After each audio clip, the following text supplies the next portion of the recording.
दोस्तों, देखिए एक बड़ी अपडेट आ रही है।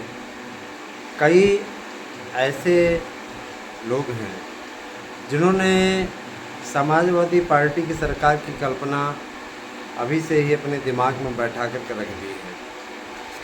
ठीक है, मैं इस वीडियो में आज की कुछ प्रमुख घटनाओं के विषय में बताऊंगा ही। आपको आने वाली जो स्थितियां हैं उसके बारे में अवगत कराऊंगा। बैठकों के दौर में क्या निकल कर के आया उसके विषय में भी बताऊंगा। तो आप सभी लोग इस बात को ज़रा सा सुनिएगा और ये वीडियो बहुत महत्वपूर्ण होने वाली है, बताऊंगा। देखिए दोस्तों, सबसे पहले तो मैं ये कहूँगा कि उत्तर प्रदेश के पूर्व मुख्यमंत्री अखिलेश यादव का कहना है कि फार्मूला दिया उन्होंने कि देखिए, सरकार जो अगर ऐसा कदम उठा ले तो भ्रष्टाचार पे अंकुश लग सकता है। भ्रष्टाचार पे अंकुश लग सकता है।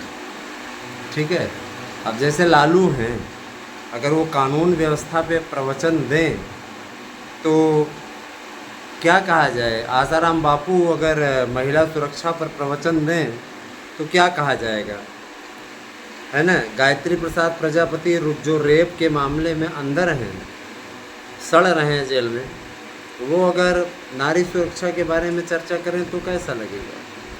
बहरहाल हम आते हैं सीधे मुद्दे पे। पूर्व मुख्यमंत्री का कहना है कि भ्रष्टाचार को सरकार बढ़ावा दे रही है। सरकार के डीएनए में भ्रष्टाचार है ना, और सरकार पूरी तरीके से भ्रष्टाचार में लिप्त है। हमारी सरकार बनेगी जब 2027 में जब बनेगी, तब हम परीक्षाओं को समाप्त करके मेरिट व्यवस्था लागू करेंगे।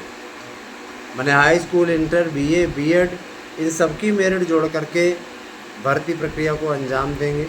आपको याद होगा कि एलटी ग्रेड शिक्षक भर्ती को भी अखिलेश यादव मेरिट पे ही कराते थे और परीक्षा का कोई झाम नहीं रहता था। लोक सेवा आयोग जो योग्यता को लेकर के अभी तक फंसा हुआ है, अगर अखिलेश यादव अभी तक रहते तो अखिलेश यादव मेरिट पे अपने चेले चपाड़ों को कर दिए होते। 68,000 भर्ती जो कि हुई है 69,000 में, जो लिस्ट निकली हुई है सवर्णों की उस लिस्ट को रद्द करके आगे वो उनका ये मानना है कि दोबारा इसकी लिस्ट जारी होगी। मैंने इसमें सवर्ण जितने नौकरी पाए हैं उन सब का बाहर होना तय है, अगर सरकार बनती है तो वैसी स्थिति में। अच्छा, एक बात और, इनका ये कहना है कि देखिए, जिस तरीके का माहौल बनाया जा रहा है हमारी पूर्ववर्ती सरकार के लिए, मैं बताना चाहूँगा कि हम तो भाई देखिए, मुसलमानों को जब आएंगे तो मुसलमानों को भत्ता देंगे, मुसलमान युवकों को भत्ता देंगे। कांवड़ यात्रा पे सर्वोच्च न्यायालय का जो निर्णय आया अभी कि नेम प्लेट लगाना अनिवार्य नहीं है ना, मैं उसको गलत नहीं कह रहा हूँ, लेकिन कम से कम इतना ये भी कहना चाहिए था सर्वोच्च न्यायालय को कि शाकाहारी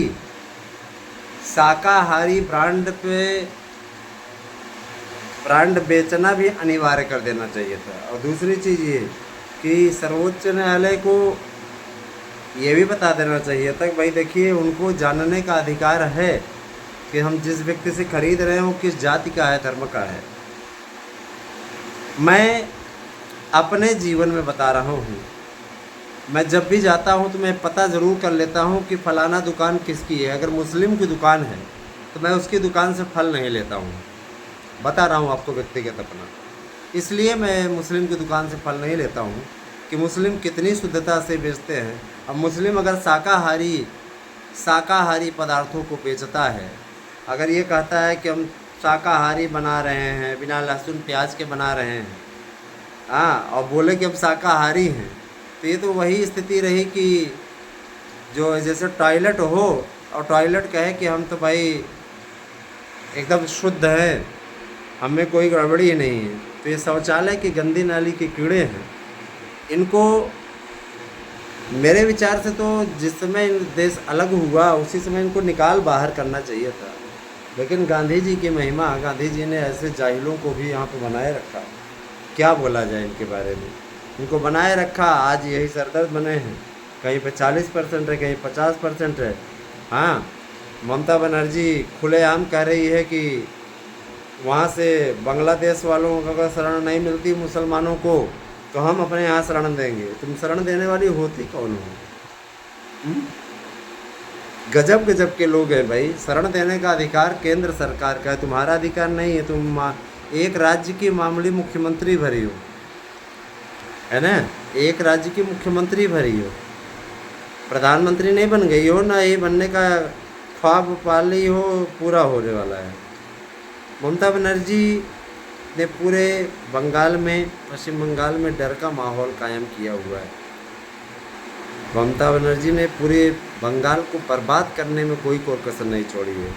बहरहाल आज का जो मुद्दा उठा है वो बहुत गजब का मुद्दा उठा है, और मैं ये आप लोगों से बार बार कह रहा हूँ, मेरी बात को गौर से सुनिएगा कि भैया ये तो तय हो गया, कंफर्म हो गया कि अखिलेश यादव की अगर गवर्नमेंट बनती है,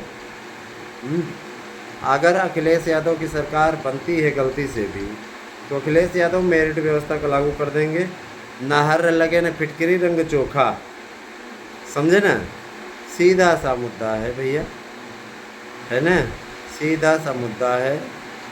हमें कोई प्रॉब्लम नहीं है, सीधा उनका ये कहना है हम एकेडमिक मेरिट लागू कर देंगे और उसी बेस पे जो है सारा काम चलेगा। ठीक है, तो बस अभी क्लियर है। अब इसके बाद आप जिम्मेदार हैं। तो बड़े बड़े बेरोजगार अखिलेश का झंडा बुलंद करने में लगे हुए हैं, उनकी पूरी तरीके से सिट्टी पिट्टी गुम है। इस फैसले के बाद वो हाथ पांव मार रहे हैं कि कैसा नेता है, किस तरीके का बयान दे रहा है। तो देखिए, अकादमिक मेरिट हमेशा से अखिलेश यादव की चहेती रही है। आपको याद होगा टीटी की मेरिट को हटा करके अखिलेश यादव ने, है ना, हाँ, टीटी की मेरिट को हटा करके अखिलेश यादव ने क्या किया, एकेडमिक कर दिया था। आपको याद होगा टीटी मेरिट में। लेकिन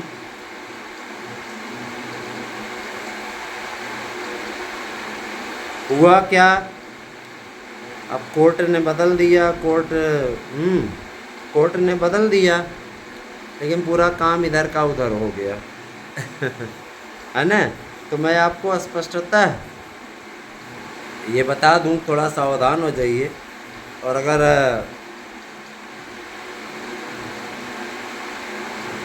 सावधान नहीं होते हैं तो आप उसका भुगतान भी बढ़िया तरीके से करेंगे। ठीक है, इसीलिए भैया बहुत खुश होने की ज़रूरत नहीं है। अखिलेश यादव ने स्पष्ट कर दिया है कि, है ना, नई व्यवस्था जो लागू हम करेंगे सरकार बनने पे, सीधे तौर पे पहला तो मुस्लिम युवकों को, युवतियों को बेरोजगारी भत्ता देंगे। अयोध्या में मस्जिद बनाने का सपना अखिलेश यादव कह रहे हम साकार करेंगे, भव्य मस्जिद बनाएंगे, और सभी भर्तियों को मेरिट से शुरू करेंगे, परीक्षा को समाप्त कर देंगे, इससे भ्रष्टाचार पर अंकुश लगेगा। तो ये सारी चीज़ें हैं। अब देखिए क्या करते हैं, भ्रष्टाचार वालों को मंत्री बना देंगे तो कितना भ्रष्टाचार पर अंकुश लगाएंगे, वो अपने आप में आश्चर्यजनक है। चलिए आगे आगे देखिए होता है क्या। बहरहाल इनकी सरकार तो फ़िलहाल अभी भी नहीं आने वाली है। तो कानून व्यवस्था के मामले पे 2012 की घटना को याद कर लीजिएगा। 2012 की घटना कितनी निंदनीय और कितनी घृणित रही है।